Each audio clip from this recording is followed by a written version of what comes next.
Let's hit it. Or wait a second, because there's cars coming. Ha! So guys, I'm in the Mitsubishi ASX. Now, I can't remember the last Mitsubishi I drove. It was probably a Bucky. So I don't know, I didn't really have much of an expectation for it, I must be honest, because I was just sort of like, well, you know, I don't really hear much from Mitsubishi. I never go on launches of theirs. I don't really have many of their test cars and stuff.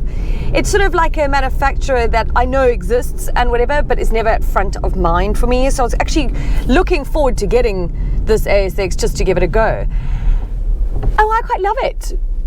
So this is now a new derivative that they have added to the lineup. It's the ES. It's like an entry level, just slotting below the LS. But so it's got like cloth seats, but it's got cruise control. It's got keyless entry, electric windows, obviously aircon, and all those things. The only thing is you have to get this touch screen with Apple CarPlay and Android Auto fitted as an option, and I think it's a little bit crap. It really does look like an afterthought and an after-sales product. Do you know, when it looks like that, it's not fab. It's also very, very simple, but not in a good way. So I've kind of like struggled with that a bit. It's irritated me somewhat. But other than that, I have really enjoyed everything. It's very practical. You've got 406 litres of boot space, which goes to 1,206 if you put the seats down, 60-40 split and all. And I have used all of it because I've been moving this week. Remember, I was in the Opel Zafira, which was amazing, and I went from that to this, and I was like, oh, fuck, now what? Like, how am I going to fit anything in here? But I did. I got bedside tables, a carpet, 5 bags of wood, because now I have a fireplace. That's exciting. I also put in Luca and groceries and a side table and everything. I just like I say I did. Okay, these guys helped me. They were very sweet.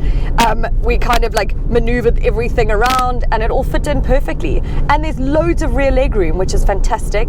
Waist down with the masterpiece, waist down with the masterpiece. Oh. I keep on hoping we get cake by the ocean. The engine is the same as the LS, and it's the 2-litre naturally aspirated petrol engine. It's got 110 kilowatts of power, 197 newton meters of torque, and I have really enjoyed it. It's an old engine, but it's certainly got enough going for it. Like, I had this car, like I said, fully loaded. I had no problem overtaking. I had no problem going uphill. I find like it's rearing to go, and that is what I appreciate in a car, and especially a family car. If you've got like a bunch of kids in it and or stuff, you don't want to be like lagging behind people. Sometimes you've got to get places, you know. So I really have enjoyed this engine. The fuel consumption sucks a bit. So they claim 7.9. I'm sitting at 9.4 now. And that's really not great. And especially nowadays with this terrifying fuel hike business that just keeps going and going and going and is basically f***ing us all. So that's like a real problem for me, and I think it will be a deal breaker for people. They're going to look at a car and go, oh, hang on, no, I can't afford that. I'm going to have to get something that has a lower fuel consumption. And bearing in mind, this competes with like Kia Seltos, Haval H2, also high fuel consumption, the Mahindra XUV 300, not my best, but has a low fuel consumption, so people would maybe go for it because of that reason. You've also got the Hyundai Creta, which is a fantastic product. So I don't know, this comes in at just under 372,000 Rand, which is the entry level ES manual. I'm in the manual, 5-speed. But I find that like, this is the problem when you're in a segment with so many good contestants, rivals. You know, it's kind of hard to justify why you should buy this over, say, something like a Creta or a Seltos or whatever. But I think if you're looking for a really easy, comfortable, good ride quality, etc., this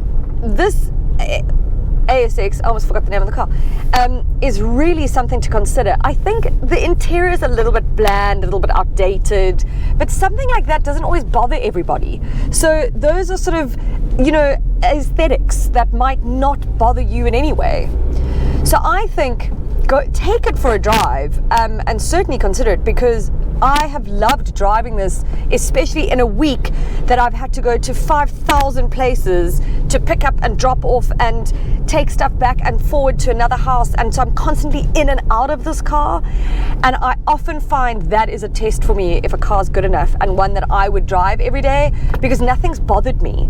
And that is huge, let me tell you. Like nothing. Like the boot is fab, the engine's fab, it's easy to maneuver, it's comfortable, it does what it needs to do. I think the fuel consumption would be the only thing, and potentially this touchscreen. Like that's kind of it. That's the only two things that really bother me. So I'm very happy with old Mitsubishi and this ASX. So yeah, maybe I will hear from them soon. About time. Ding, ding, ding, ding, ding. Goddamn masterpiece. Waist down with a masterpiece. Oh.